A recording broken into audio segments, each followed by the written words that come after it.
বঙ্গ রাজনীতি আমরা এখন এক ডামাডোল পরিস্থিতি যাচ্ছি, কারণ কে কখন কি কথা বলে ফেলছে, কে ডান দিকে চলে যাচ্ছে, কে বাদিকে চলে যাচ্ছে, আমরা তো বুঝতেই পাচ্ছি না।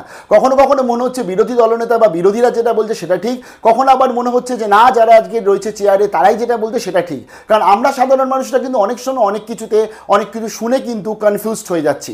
26,000 টিচার যাদের চাকরি চলে গেছে সুপ্রিম কোর্টের নির্দেশ আসার পরবর্তীতে, তারা কিন্তু এখন বিভিন্নভাবে আন্দোলন করছে। তারা রাজ্যে আন্দোলন করছে, কেন্দ্রে আন্দোলন করতে চাইছে, তারা মানবিক দৃষ্টিভঙ্গি ফেরাতে চাইছে। কারণ অনেকেই তারা যোগ্য থাকলেও তাদেরকে ভাবছে তার অযোগ্য, পয়সা দিয়ে ঘুষ দিয়ে তারা চাকরি পেয়েছে।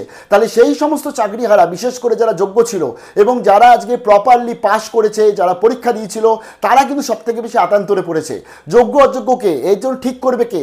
পর্ষদের তরফ থেকে তো বিভিন্ন ধরনের শুনতে পাচ্ছি নাকি যোগ্য অযোগ্য তালিকা চলে এসছে, বাট এখন অবধি তারা কিন্তু তাদেরকেও নাম দেখেনি। আর যোগ্য অযোগ্য তালিকা এলেই তাদের যে চাকরি কনফার্মেশন হবে তারও কিন্তু কোনো ব্যাপার নেই। তার জন্যই আজকে ধরতে গেলে এই 26,000 যারা শিক্ষক শিক্ষিকা বা শিক্ষাকর্মী রয়েছে, এরা চারদিক থেকে ঝাঁপাচ্ছে। এরা চেষ্টা করে দেখছে যদি চাকরিটাকে বাঁচানো যায়, যদি সব কিছু ঠিক করা যায়। কারণ মাননীয় মুখ্যমন্ত্রী যখন বলেছিল 2 মাসের মধ্যে আমরা সব ঠিক করে দেবো, তার একটা আশা জেগেছিল। কিন্তু তারা বলে দিয়েছিল যে আমরা মাননীয় মুখ্যমন্ত্রী যেটা বলেছে স্বেচ্ছাসেবক হিসাবে চাকরিতে জয়েন করতে, সেরকম কিছু করব না। আমরা কেউ সিভিক ভলেন্টিয়ার হিসাবে কাজ করতে রাজি নই, কারণ আমরা সত্যিকারের পরীক্ষা দিয়েছিলাম। কিন্তু সত্যিকারের পরীক্ষা দেওয়া, সত্যিকারের পাশ করা, তার জন্য যে প্রমাণ, তার জন্য যে আইন আদালত, তার জন্য তো সুপ্রিম কোর্টে অলরেডি স্পেশাল লিভ পিটিশন ফেলা হয়েছে। রাজ্য সরকার কি করে সেদিকে তো সবাই আমরা তাকিয়ে থাকবো। তবে তার মধ্যে আমরা একটা জিনিস অন্তত দেখেছিলাম, বিরোধীদের এক কাট্টা। রাজ্যে মনে হয় খুব কম জায়গায় আমরা দেখতে পাই যে বিরোধীরা এক কাট্টা হয়ে মাঠে নেমেছে।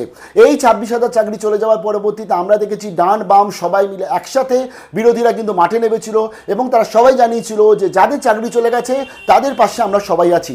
দুর্নীতি তো হয়েছে এবং সেই দুর্নীতি বা সেই স্ক্যামে আমরা কেউ পর্দা ফেলতে চাই না, বাট আমরা চাই এই 26,000 যারা শিক্ষক শিক্ষিকা রয়েছে তাদের মধ্যে যারা যোগ্য, বিশেষ করে তারা যাতে চাকরি পায়। তবে সেটা তো ভবিষ্যৎ দেখবে, সেটা তো অদূর ভবিষ্যৎ দেখবে।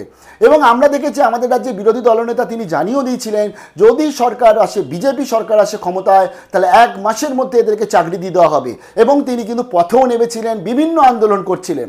হঠাৎ করে তিনি একটা বেফাস কথা বলে ফেলেছেন। বেফাস কথা কি বলে ফেলেছেন?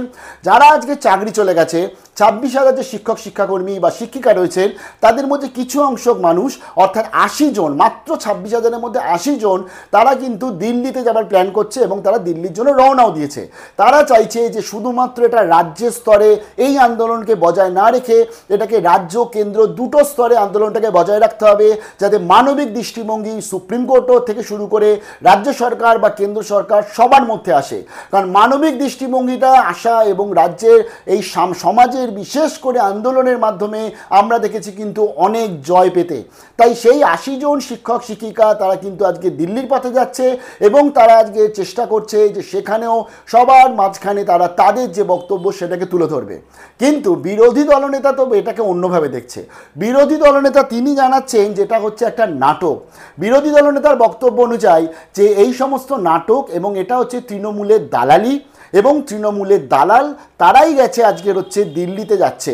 আচ্ছা, আমি আপনাদের মনে করিয়ে দিই, কিছুদিন আগেই আমাদের বঙ্গ বিজেপি সুকান্তবাবু তিনি কিন্তু আজকে দিল্লির বঙ্গভবনে গিয়ে আন্দোলন করেছিলেন। তিনি জানিয়েছিলেন এই যে 26,000 টিচারদের চাকরি চলে গেছে বলে তিনি সেখানে প্রোটেস্ট করছিলেন। তাহলে তিনি কার দালাল ছিলেন সেটা আমরা জানি না, নাকি দিল্লিটা শুধুমাত্রই আজকে বিজেপির জন্য রয়েছে।